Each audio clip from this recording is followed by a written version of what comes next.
Amici ed amiche, benvenuti al meteo di Che tempo fa. Vediamo quale sarà la situazione di domani. Al nord nubi in addensamento con precipitazioni su Valle d'Aosta, Trentino Alto Adige e Veneto. Nuvolosità variabile alternata ad ampie schiarite sulle restanti regioni. Temperature in leggero rialzo. Al centro nuvole mattutine su Umbria e Lazio, cieli in prevalenza coperti con piovaschi isolati sulle altre regioni. Temperature stazionarie o in locale lieve rialzo. Al sud cielo parzialmente nuvoloso sulla Calabria. Tempo in peggioramento con cieli in prevalenza nuvolosi e precipitazioni sul resto del settore. Temperature nel complesso invariate.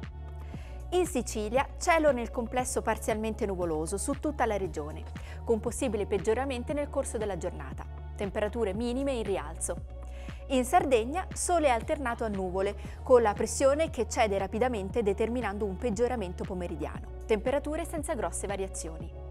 Venti di maestrale ponente da nord-ovest fino a tesi sul versante occidentale, da deboli a moderati in attenuazione dai quadranti settentrionali sul versante orientale della penisola. Agitati Mar di Corsica e Mar di Sardegna, da poco mossi a molto mossi tutti gli altri mari. Grazie di essere stati con noi e buona giornata.